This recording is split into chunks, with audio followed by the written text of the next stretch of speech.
Good evening, mate. It's been a long time I haven't seen you, and today I'm going to discuss about a game I just played against a quite strong player, and I think I forget the name, maksim-945, and our score was what is our score? I think it's 1 for me and 2 for him. Basically, in this discussion, I want to discuss about sacrifice with a knight and night sacrifice basically, and it's actually pretty interesting because usually if you lost material you probably think that you are going to lose, but actually that's not always the case, and we can always see that the game of chess is actually not all about winning materials, but it's actually to checkmate the opponent's king. And we can see this in the game here. And I was black here and Maxim was white, and here we go, let's just discuss about this. So Maxim started with e4, and then I replied very French defensively, which is with e6, and then bishop goes to c4, and then I went c5, d3, and then b6 here, trying to fianchetto my light square bishop into b7, and knight to f3 there, probably just developing the piece there or trying to castle as well. Bishop goes to b7, a3, and then knight goes to c6, and after that bishop goes to g5 there. It's deemed by this stockfish engine that is actually a mistake, because really I'm not really sure, it's just a slight mistake I suppose. And then f6, I did f6 because the idea was actually to do the my favorite sort of style, which is bird, or opening the f pawn, which is a bit risky, but it's actually a very trappy move, as you can see later on in the game. So let's just have a look here. f6 is deemed as inaccurate by stockfish, but it's actually quite good in my opinion later on, as you can see from the development. Of course, it's not always the case, sometimes I just got lucky. Now bishop goes to d2 here. In my opinion, it's just running away. Of course, it's a normal natural move to run away, and I move bishop goes to e7 there, just to prepare for pushing the f6 pawn forward to f5 and something like that. But of course, it's not going to be allowed by white. Bishop goes to c3 there. So if I push my pawn forward to f5, then the bishop will of course take g7 there. And here I put my queen. I move my queen to c7 with the idea of course, trying to control the center. Maybe trying to move my knight to c5 from sorry, not c5, to e5 from c6. Then from there, my f pawn can be can move, and then my knight at g8 can be developed to f6, for example. h3 was moved, which is an interesting move, right? But I don't think it's actually strong at all. I suppose the idea is actually to push the kingside pawn, but what's the point here? Because I think white's going to castle kingside anyway, unless it's going to castle queenside. If it's castle kingside, there is a risk, of course, in pushing the king protector, which is the pawns in front of it. So let's just have a look here. What's going to happen? I move my knight to e5 here, which is a mistake in the engine's opinion. But I just want to move the knight, and then with the idea of if there is an exchange, I'm gonna put the f6 pawn, and to take e5. and then from there, f6 is going to be vacated, and of course knight at g8 can move to f6. And of course white took the bait, knight takes e5, and here pawn takes e5. But of course queen h5 is moved, and I just simply move my king to f8. And I don't mind, for example, bishop takes e5. It is deemed as an advantage, but to me it's just fine. I just move my queen to c6, and then queen f3 check. Of course, knight f6, and I like this because my knight is developed, and from this, I can sort of build on the pressure to attack white if it's actually castling kingside, which will happen soon. So now g4, look at this. White is pretty aggressive in trying to put the pawn forward, probably trying to pin the knight at f6. d5 was moved, and e takes d5, of course. A mistake in my opinion, because um, well, what can you say? I mean, I'm actually challenging the center here by moving d5, which is fantastic in my opinion, because um, here this is what I'm saying. I'm attacking the bishop at c4, and at the same time I'm challenging, um, with the battery of b and the queen, and and bishop at b7 is gonna be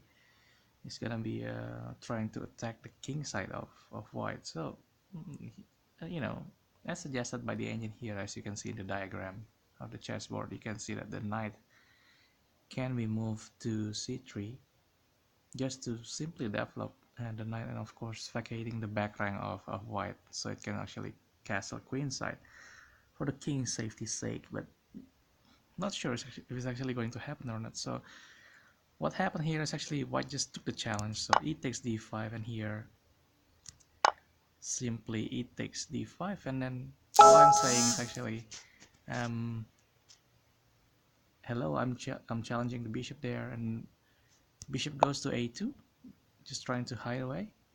And um, here I can utilize the position very well in my opinion. And the bishop at e5 for fight is actually can be pinned, so I just move my queen to e6, and queen goes to e2 there, trying to break the pin. And of course um, I just mess around with the bishop, so bishop goes to d6 there, and of course bishop takes d6 check, and I have to take it with my queen. Queen takes d6, and here what I actually want to happen actually happens. So what happens here is what is actually castling kingside. And as you can see here, actually, if you sort of analyze this position, what is actually castling at the wrong side in my opinion, because um, as you can see, the h pawn and the g pawn already move forward, and it is actually weakening white's structure. And you can see from the main diagonal of my light square bishop, it's actually really challenging uh, white's king safety. So you know take it or leave it, it's not really a safe castling. And here I do a brave move, which is king goes to f7, and believe it or not, um, queen goes to f3 just to pin the knight. Yeah. And simply I just move my rook at h to f8, and here g5 was moved. So at this point probably you can have a look, that probably you can see that I'm losing a knight, which is quite a minor piece, and it's it could be determining the end of the game. But in my opinion, I don't mind to lose my knight, for white's king safety is going to be jeopardized by uh, if the g pawn actually takes the knight. So what I do is actually I move my king to g8 just to give way to my rook, to which is, you know, the point of actually moving f6 earlier in the game. You know, sometimes people say, you know, why are you moving your f pawn? It's actually crazy, but it's actually a trap. It's actually advancing and opening a file. It's making a semi-open file for my rook, which is easily gonna be can be easily lifted, and it's going to attack white without mercy. As you can see here, g takes f6. Here I'm losing a knight, but can you believe it or not, it's actually from the engine I actually have the advantage. So from here I just, you know, take back one step. At move number 2021 for black, it's king goes to g8, and the engine says that I'm actually below. I'm down by 1.3 points compared to white.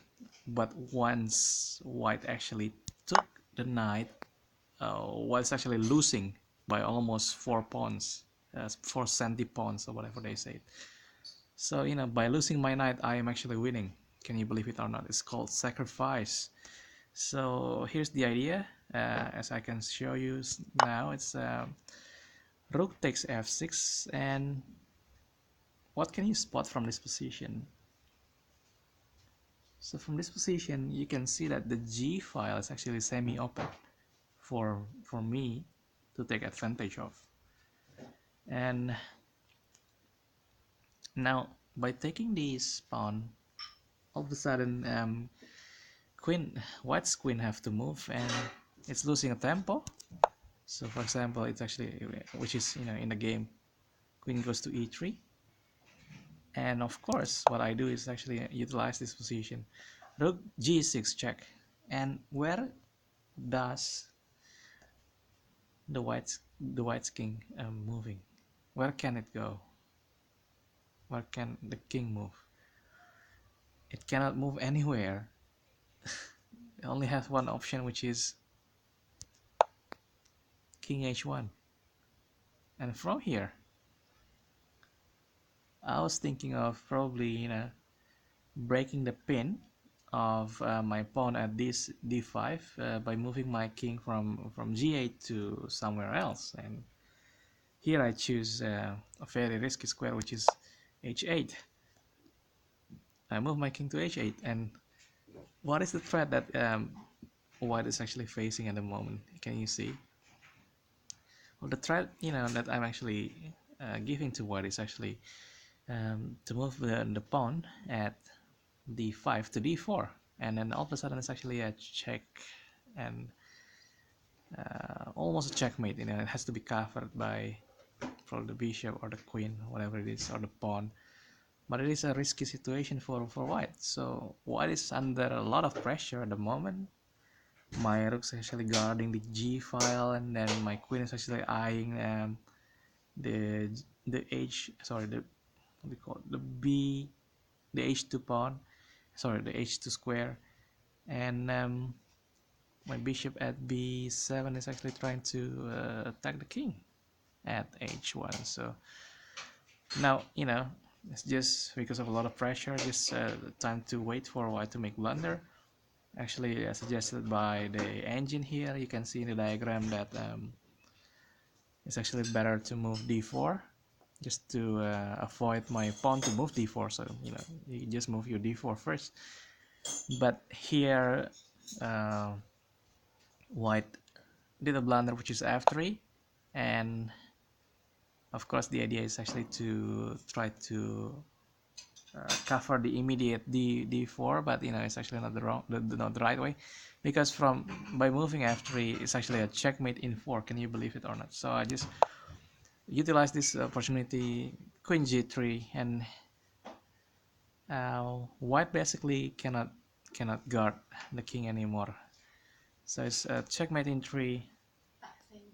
Yes, okay. Sorry about the interruption. And it's a checkmate in three. Whatever white does, uh, could not could not actually save this position at all. So, well, so queen g1 is the best because basically by this actually I'm threatening the immediate g2 or even h3. Queen takes h3, and that's the end of the world for white. So it's pretty tricky because basically I think white has castle at the wrong side, and which is the king side, and the pawn in front of the king is actually already marching forward to gain advantage of a knight, which is of course a poison knight. Talking about the Melbourne Cup. Anyway, yes. So rook g1, yes, and then queen takes h3 check, and how on earth could white defend this, because it's really I think it's just devastating. And queen h2 is the only move, and then queen takes f1 check, and of course one more move for a checkmate, which is if white move to queen g1, and it's actually queen takes g1 as checkmate. But actually in this position my friend is actually resigning. Maxim resigned. So that's the end of the game. Well, let me just say it's actually a brilliant sacrifice of knight, and of course, as always, because I'm not a chess master, I didn't actually realize it until actually I was just when think from this position, when the queen actually moved there, I just believe that if the queen is actually trying to pin my knight, I'll just give it away, because the only way to pin my knight is actually by sacrificing the g pawn, and the g pawn is actually pretty I'm not sure what happened to your phone. Who broke the LCD? Yes. Um, so after rook f8, and of course I'll just let white took my knight, because it's going to free my rook, and from here simply my rook's actually so menacing, and white's actually forced to move there. So what can white king do? Well, almost nothing, because here is the sequence of the attack, and of course this blunder f3 move is so devastating. Basically white's very under pressure, and I'm actually winning by losing a knight. I didn't actually expect that to be a good sacrifice, but apparently it resulted in a checkmate in 4. And then of course um, I really appreciate this game. I think it's fantastic, and I suppose the lesson that I take from this game is actually, sometimes you do make sacrifices to make way of greater causes or greater purpose. So thank you for watching, and I see you later.